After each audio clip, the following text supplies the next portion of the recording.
문재인 정부 시절 서해 공무원 피격 사건의 주요 책임자였던 서훈 전 청와대 국가안보실장에 대한 구속 전 피의자 신문이 진행되고 있습니다. 검찰은 수백 장에 달하는 발표 자료를 준비해서 구속이 필요하다라고 강조했고 변호인은 여기에 또 반박하는 등 양측이 치열한 공방을 벌이고 있습니다. 현장 연결해 보겠습니다. 홍민기 기자. 네, 서울중앙지방법원입니다. 네, 지금 저녁이 됐는데 구속심사 아직도 진행 중입니까? 네, 서훈 전 국가안보실장의 구속 전 피의자 신문이 아직 이어지고 있습니다. 오전 10시부터 시작해 8시간째인데요. 먼저 검찰이 수백 장 분량 발표 자료로 서 전 실장의 구속 필요성을 설명했고 지금은 변호인 측에서 이를 반박하며 불구속 수사를 주장하고 있는 것으로 알려졌습니다. 서 전 실장은 신문 시작 20분쯤 전 이곳 법원 형사의 모습을 드러냈는데요. 취재진의 질문엔 아무 답도 하지 않고 그대로 입장했습니다. 직접 들어보시겠습니다. 영장심사 앞둔 신경 한 말씀 부탁드리겠습니다. 어떻게 소명하실 건지 한 말씀만 좀 부탁드리겠습니다. 첩보 처리 과정에 대통령의 지시가 있었나요?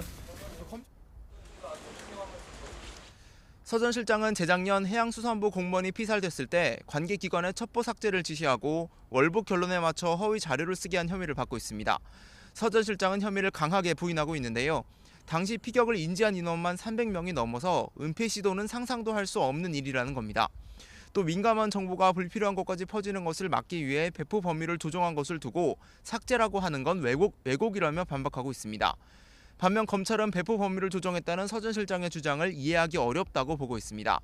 검찰은 서 전 실장이 안보실을 포함한 업무 전반의 최종 책임자였던 만큼 진실 규명을 위해선 신병 확보가 필요하다는 입장입니다. 네, 어제는 문재인 전 대통령이 처음으로 검찰 수사에 입장을 냈는데 오늘은 민주당 인사와 피격 공무원의 가족도 법원을 찾았다고요? 네, 그렇습니다. 앞서 문 전 대통령은 어제 입장문을 통해 처음으로 검찰 수사에 비판의 목소리를 냈습니다.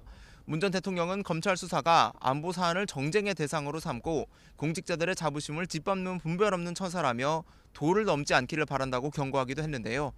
오늘은 서 전 실장과 함께 민주당 인사들도 직접 법원을 찾았습니다. 전 정부에서 장관을 지낸 전해철, 박범계 의원 등은 취재진을 만나 정책 판단에 사법 잣대를 들이대는 건 옳지 않다고 항변했습니다. 직접 들어보겠습니다. 전 정부의 정책 판단에 대해서 사법적인 조치, 또 사법 잣대를 들이대는 것은 전혀 옳지 않다라고 말씀을 드리겠습니다. 또 서해 피격 공무원의 친형 이래진 씨도 현장을 찾았는데요. 이 씨는 어떻게 전직 대통령이 국민의 생명도 지키지 못하고 도를 넘었다는 말을 할 수 있는지 분노스럽다고 날선 비판을 했습니다. 함께 들어보겠습니다.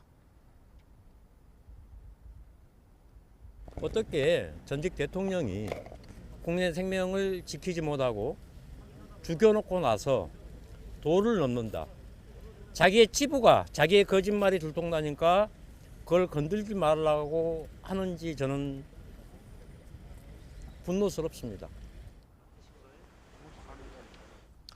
서 전 실장은 처음 구속영장이 청구된 문재인 정부 첫 청와대 고위 인사인 만큼 구속될 경우 관련 파장도 클 것으로 보입니다. 이에 대해 이원석 검찰총장은 검찰은 오직 증거와 법리에 따라서만 수사하고 있다며 문 전 대통령으로까지 수사가 확대될 가능성이 있는지에는 말을 아꼈습니다. 이 총장의 발언도 들어보겠습니다. 전직 대통령 말씀에 총장인 제가 말을 보태는 것은 적절하지 않다고 생각을 합니다.